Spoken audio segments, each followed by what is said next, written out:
이곳은 가장 편안하고 따뜻한 곳, 책틈입니다. 이런 경험 다들 있으시죠? 마트 계산대 앞에서 줄을 설 때 어느 쪽에 설까 둘러보다가 가장 빨리 줄어들 것 같은 줄에 섰는데요. 그런데 그날따라 내가 선 줄이 가장 느리게 천천히 줄어듭니다. 지하철을 탈 때 내가 에스컬레이터를 타고 내려가는 순간 무수히 올라오는 사람들의 정수리가 보입니다. 지하철은 1분 차이로 출발했습니다. 몸이 불편해 택시를 호출한 날에는 그날따라 잡히는 택시가 한 대도 없습니다. 오랜만에 안 가던 목욕탕에 한번 가보려고 발코니를 뒤져 목욕 바구니를 들고 나선 날은 한 달에 한 번 쉰다는 정기 휴일입니다. 그리고 옷도 대충 입고 화장도 안 하고 나간 날은 우연히 좋아하는 사람과 마주칩니다. 기억을 아주 조금만 더듬어도 떠오르는 기억들이 많습니다. 학창시절에는 밤을 새워 벼락치기로 시험 공부를 했는데 딱 한 군데 여기서는 절대 안 나오겠지 싶어 그냥 지나친 부분에서 왕창 시험 문제가 출제되곤 합니다. 그리고 오랜만에 벼르고 별렀던 마음에 꼭 드는 예쁜 옷을 사서 입고 모임에 나갔는데 하필 나보다 먼저 온 친구가 마치 복사해 놓은 것처럼 데칼코마니 같이 똑같은 옷을 입고 식당에 앉아 있습니다. 드라마에서도 이런 설정은 종종 있습니다.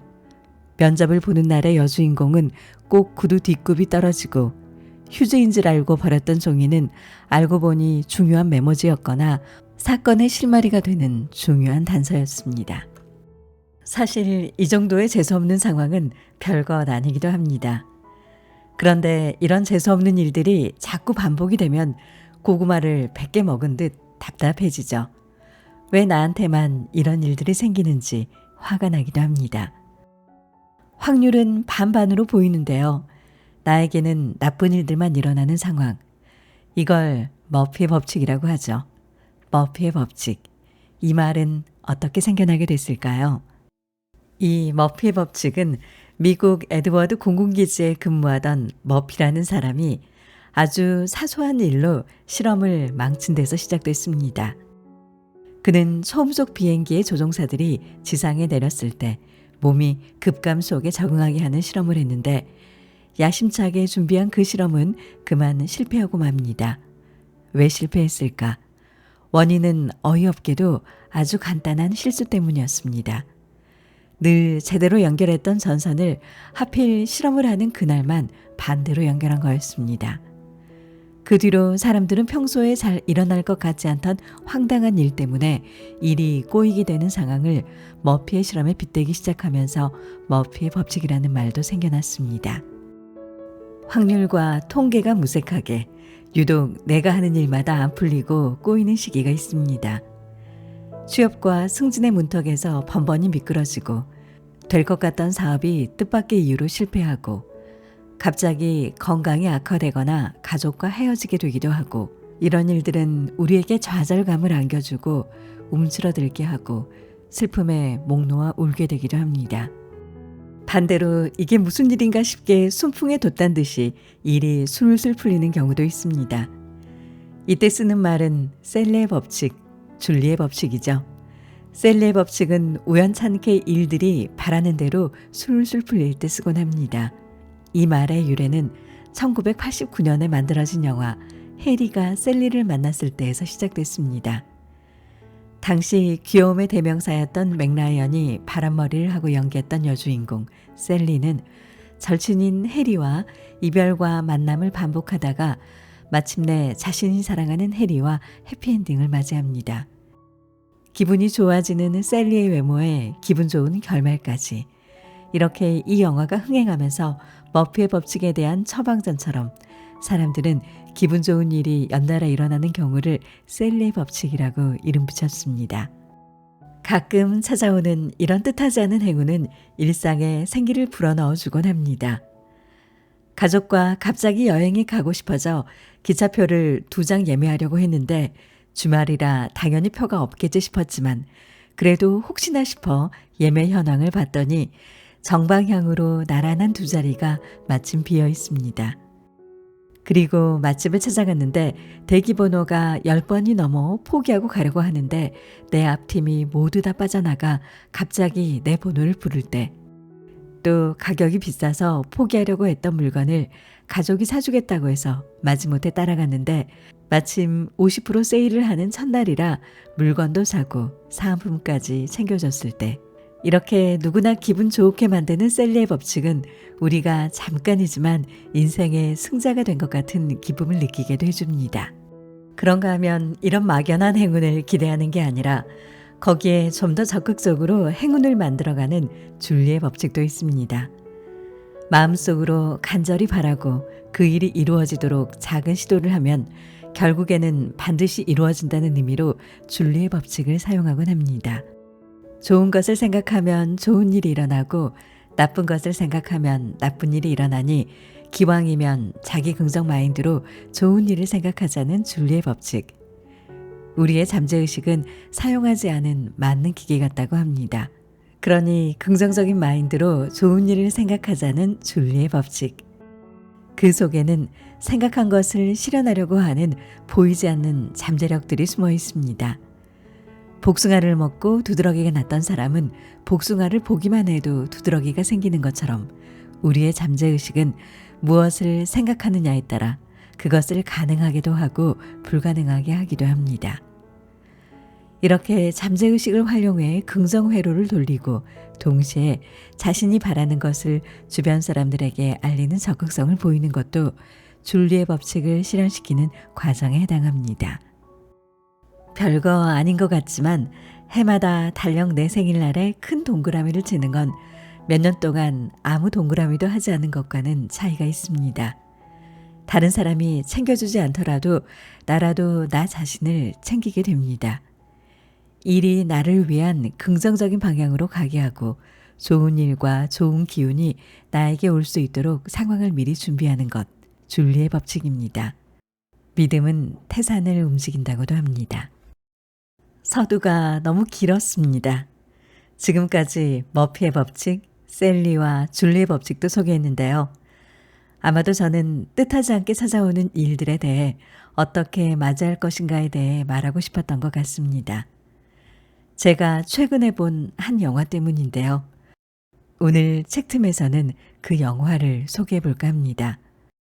All is Lost. 제목에서도 느껴지듯 모든 것을 잃어버린 한 남자의 얘기입니다.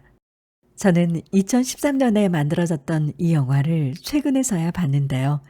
제가 올해 본 영화 중 가장 명작으로 남을 것 같습니다.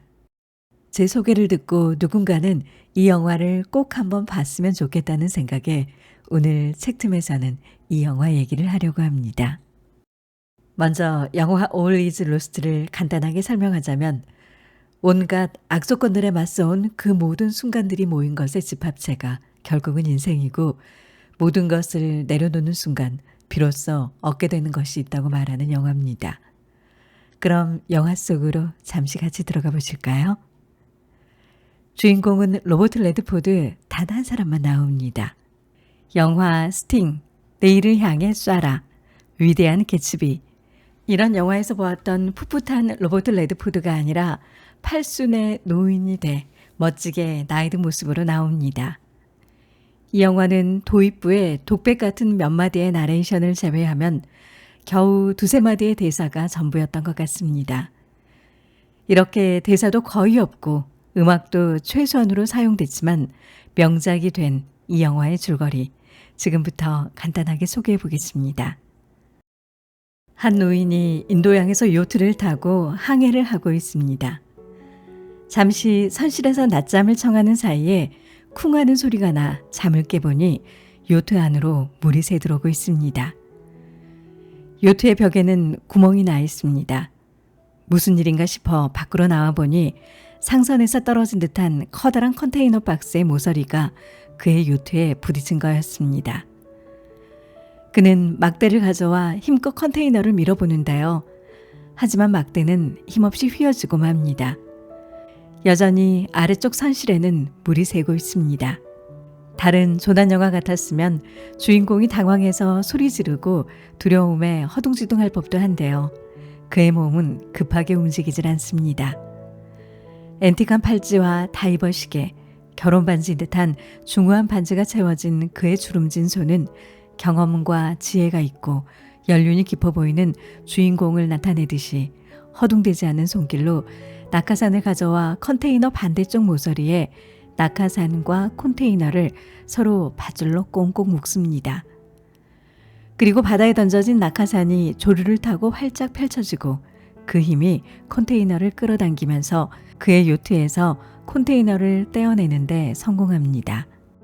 메이드 인 차이나의 컨테이너는 상표를 알 수 없는 운동화들을 흘리면서 저만치 바다 깊은 곳으로 점점 가라앉습니다. 하지만 여전히 그의 요트는 바닷물이 출렁일 때마다 물이 새들어오고 있습니다. 그래서 그는 돛의 위치를 바꿔 파손된 곳의 부위가 수면보다 위로 가게 조정하고 임시방편으로 구멍난 곳에 비닐과 테이프를 붙인 뒤 악교 같은 걸 발라가면서 물이 더 이상 들어오지 않도록 수리를 합니다. 그리고 물에 젖은 통신 장비부터 꺼내서 손보기 시작하는데요. 하지만 아마도 더 큰 불행이 있을 것 같다는 관객들의 예상처럼 무전기도 라디오도 모두 고장이 나 있습니다. 그는 챙겨두었던 장비를 착용하고 돛대의 꼭대기까지 올라가 송수신을 할 수 있는 전선을 확인하고 다시 연결합니다. 그런데 그때 수평선 저 멀리 또 다른 불행이 다가오고 있습니다. 거대한 검은 먹구름띠가 몰려오는 게 그의 눈에 들어옵니다. 높은 곳에 잠시 올라와 있었기 때문에 먹구름을 좀 더 빨리 볼 수 있었지만 그래서 그는 더 초조해진 마음으로 급하게 다시 배 위로 내려와야 했습니다.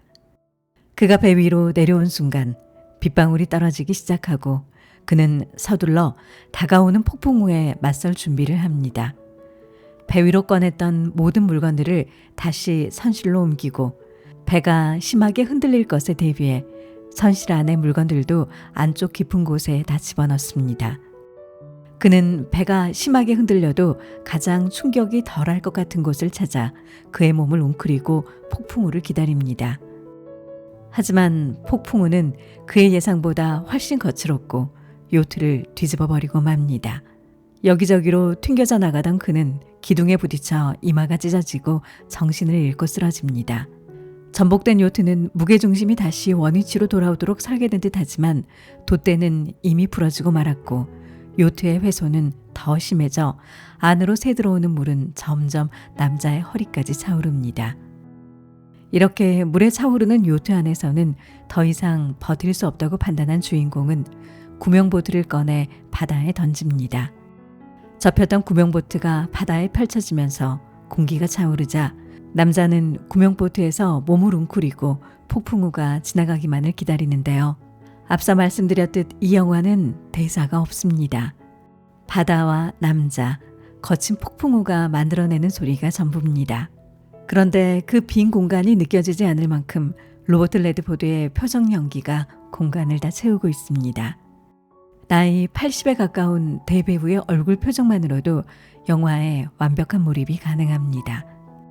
그가 구명보트에서 폭풍우를 피하다가 기절하듯 잠이 든 사이 날씨는 다시 잔잔해져 있고 처참하게 파손된 요트는 반 이상이 잠겨 있습니다.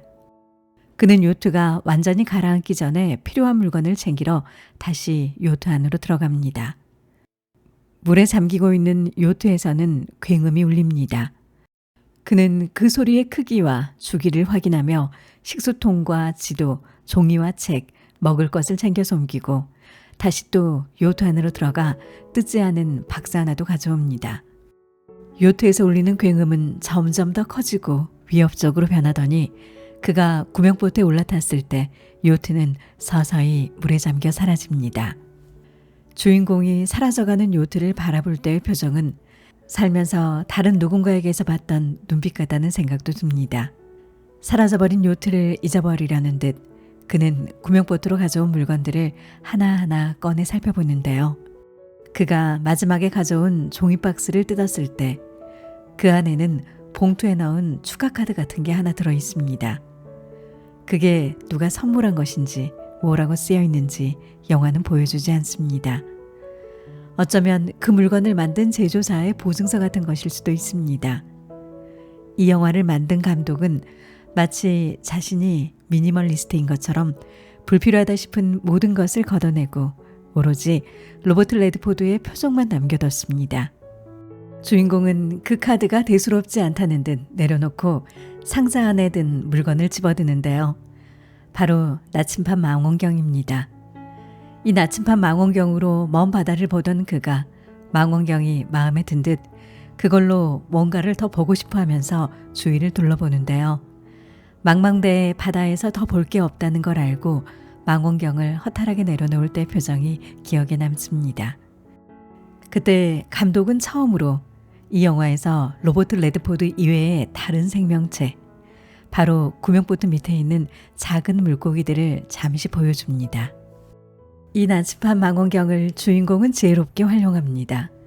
세상과 교신할 장비가 다 망가진 상태에서 그는 별자리와 조류의 흐름과 나침반과 지도로 자신의 구명보트가 상선이 지나다니는 뱃길에 접근하고 있다는 걸 파악하게 됩니다. 그리고 며칠 만에 드디어 상선이 지나가는 걸 보게 됩니다. 그때 로버트 레드포드의 입에서는 처음으로 제대로 된 대사가 나오는데요. Help me, 온 힘을 다해 Help me라고 말한 듯하지만 실제로 그의 입 밖으로 나온 소리는 갈라지고 쉰 목소리로 겨우 혼잣말처럼 들릴 듯 말 듯한 목소리입니다. 그는 조명탄을 계속 쏘지만 컨테이너를 잔뜩 실은 상선은 가까운 거리에 있는 그를 보지 못한 듯 그냥 무심히 멀어져 갑니다. 다른 영화 같았으면 주인공은 절규하고 소리 지르고 울부짖을 수도 있는데 이 영화의 주인공은 아무 말 없이 허망한 표정 변화와 몸짓만 있을 뿐입니다. 해밍웨이의 노인과 바다에서는 망망대해로 너무 멀리 와버린 노인이 종종 혼잣말을 하기도 하고 때론 잡은 청새치에게도 말을 거는데요. 오리즈 로스트에서는 관객은 주인공이 된 듯 그의 표정과 움직임으로 그의 생각을 따라갈 뿐입니다. 다행히 아직 그의 구명정은 상선이 지나다니는 길을 완전히 벗어나지는 않았습니다. 곧 벗어나 버리겠지만 아직은 희망이 조금은 남아 있습니다. 하지만 그에게는 이제 마실 물도 먹을 것도 없습니다. 그는 생수가 들어있던 빈통의 한쪽 면을 자르고 공기가 들어가도록 작은 구멍을 만듭니다. 그 다음 거기에 바닷물을 넣고 그 위를 비닐로 덮어 햇볕에 둡니다. 바닷물을 증류해 마실 물을 만들 생각입니다. 다행히 그는 그렇게 해서 몇 방울의 물을 얻을 수 있었지만 간신히 숨만 붙어 있을 뿐 더 이상 기운이 없어져 몸을 움직이는 것도 너무 힘들어 보입니다. 그런데 그의 계속되는 불행은 아직도 끝나지 않은 것 같습니다. 그가 안간힘을 다해 낚시도구를 만들어 물고기를 한 마리 낚겨댔는데요. 하필 그때 상어가 나타나 그마저도 채가버립니다. 상어는 먹이만 채간 것이 아니라 그가 버틸 힘도 같이 채간 듯합니다. 그는 점점 사라져가는 희망 앞에서 마지막으로 해야 할 일을 하는 듯 종이를 찾아 무언가를 적기 시작합니다. 아마도 이때 그가 적은 말이 이 영화의 도입부에 나왔던 유일한 대사가 아닐까 짐작을 해봅니다. 그는 그렇게 적은 종이를 물 몇 방울을 담아두었던 병에 담아 바다에 띄어보냅니다. 그가 느낄 절망의 깊이만큼이나 그가 혼자 남겨진 밤바다는 칠흑같이 어둡기만 합니다.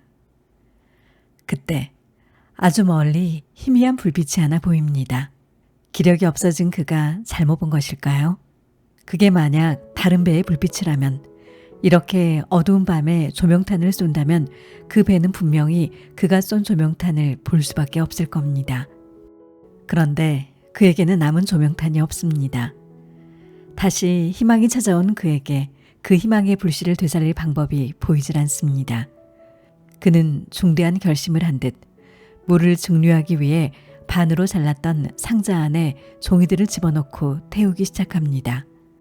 작게 간신히 불길이 살아나는 상자 안에 종이를 더 집어넣고 책을 집어넣고 옷을 넣고 그가 가진 모든 것을 넣고 태우기 시작합니다. 마침내 불길은 멀리서도 볼 수 있을 만큼 거세지는데요. 하지만 그 불길은 고무보트마저 활활 태우기 시작합니다. 고무보트에는 더 이상 그가 있을 곳이 없어졌습니다. 고무보트가 활활 불타기 시작하면서 한 발 내디딜 곳이 없어진 그는 결국 바다에 몸을 던집니다. 물속에서 그는 활활 타는 보트의 불빛과 멀리 있는 배의 아스라한 불빛을 말없이 바라봅니다. 그의 눈에 담긴 것이 간절한 희망인지 마지막 절망인지는 알 수가 없습니다. 물 위에 얼굴만 간신히 내밀고 불타는 보트 곁에서 버티던 주인공은 더 이상 버틸 힘이 없어지자 마지막 호흡일 수도 있는 큰 숨을 들이마신 뒤 물속으로 가라앉습니다. 이 영화는 이렇게 끝이 날까요? 그렇다면 저는 머피, 셀리, 줄리의 법칙을 들먹여가며 이 얘기를 시작하지 않았을 겁니다. 저는 해피엔딩을 좋아합니다. 반드시 이 영화는 해피엔딩이어야 합니다. 지금부터는 이 영화의 결말에 대한 스포일러가 될 수 있기 때문에 스포를 싫어하는 분들은 영화 보기로 바로 가셔도 좋을 것 같습니다. 주인공이 활활 타는 보트를 바라보며 바다 깊은 곳으로 가라앉고 있을 때쯤 그의 눈에 멀리 불타는 보트 옆으로 다가오는 작은 배의 불빛과 사람의 그림자가 보입니다. 저는 이때 주인공이 다시 바다 위로 올라갈 힘이 없으면 어쩌나 속으로 얼마나 걱정을 했는지 모릅니다. 그동안 불행만 겹친 주인공에게 이 희망의 순간에 그 희망을 맞을 모든 힘이 다 사라져 버렸다면 어떡하나 숨도 제대로 못 쉬고 이 장면을 지켜봤습니다. 그러다가 주인공이 팔을 휘젓는 순간 눈물이 왈칵 쏟아졌습니다. 그는 힘껏 팔을 저으며 정말 힘껏 팔을 계속 저으며 수면을 향해 올라갔습니다. 그리고 그가 수면에 거의 다다랐을 때 굵고 건장한 팔뚝이 바닷속을 향해 손을 내밉니다. 그는 그 건장한 팔뚝을 힘껏 꽉 잡습니다. 이렇게 영화는 끝이 납니다. 영화가 끝나고 마지막 엔딩 크레딧이 올라갈 때까지 가만히 있었던 경험은 좀 오랜만인 것 같기도 합니다. 자막이 올라갈 때 등장하는 단 한 명의 배우 이름, 아우어맨 로버트 레드포드. 이 이름이 나올 때 그에 대한 존경심과 변함없는 팬심이 더욱 확고해지는 것을 확인하기도 했습니다. 엔딩 크레딧에 사용된 알렉스 에버트의 음악 아멘은 불필요하다 싶은 모든 것이 제거된 이 영화와 너무나도 잘 어울립니다. 알렉스 에버트는 이 음악으로 골든글러브 음악상을 수상하기도 했습니다. 2013년에 만들어진 이 영화는 헤밍웨이의 노인과 바다가 떠오르기도 하고 제가 좋아하는 영화 마션이나 그래비티, 라이프 오브 파이가 떠오르기도 합니다. 올 이즈 로스트를 지금이라도 본 건 참 다행입니다. 제 영화 취향이 조금 독특해 영화를 보시고도 저와는 다른 느낌을 받을 수도 있는데요.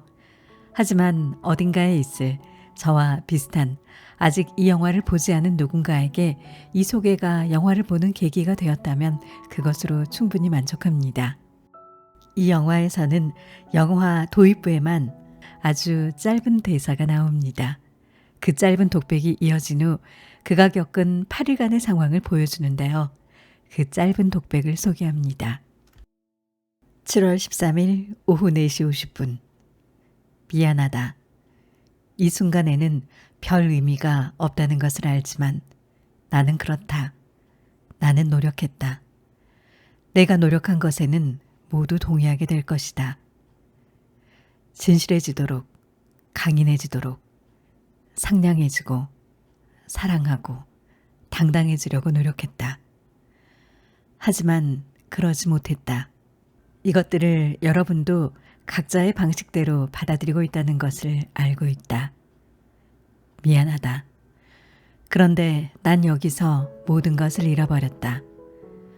헝클어진 영혼과 지친 육체와 반나절분의 식량을 제외하고는 남겨진 게 아무것도 없다. 변명이라는 걸 이제는 알고 있다. 그걸 인정하기가 쉽지 않았지만 그렇게 되었다. 난 끝까지 싸웠고 그것이 가치 있는 것인지는 모르겠지만 나는 내가 그렇게 했다는 것을 알고 있다. 늘 모두가 더 잘 되길 바랬다. 보고 싶을 것이다. 미안하다. 이 대사를 제가 읽어드린 이유는 이 대사가 누군가에게는 가장 마지막에 하는 말처럼 들릴 수도 있지만 이 영화에서는 가장 처음에 등장하는 거의 유일한 대사입니다. 감독은 이 대사를 왜 처음에 넣었을까요? 이런 말을 남기고 싶을 정도로 생애의 마지막 같은 그 심정의 순간이 있은 후에도 충분히 생은 다시 새롭게 시작될 수 있다는 의미가 아닐까 혼자 짐작을 해봅니다. 이 영화는 호불호가 극명하게 갈릴 영화고 개봉 당시 관객도 별로 들지 않은 영화였습니다. 하지만 누군가에게는 또 인생 영화가 되기에 충분한 걸작이라는 생각이 듭니다. 오늘은 머피 법칙으로 시작해 영화 All is Lost를 소개해봤습니다. 살다 보면 머피가 좀 자주 찾아오는 시기도 있지만 가끔 셀리도 오고 줄리도 옵니다. 인생은 셀리의 법칙이나 줄리의 법칙으로 잘 풀리는 순간보다 머피의 법칙이 작용하는 것 같은 힘든 순간을 어떻게 헤쳐나가느냐가 중요하고 그 순간들이 쌓여 각자의 인생이 되는 것 같습니다. 오늘은 모든 것을 잃었다고 생각되는 순간 새로운 것을 얻게 된다고 말하는 영화 All is Lost와 함께 했습니다. 오늘도 책틈과 함께 해주셔서 감사합니다.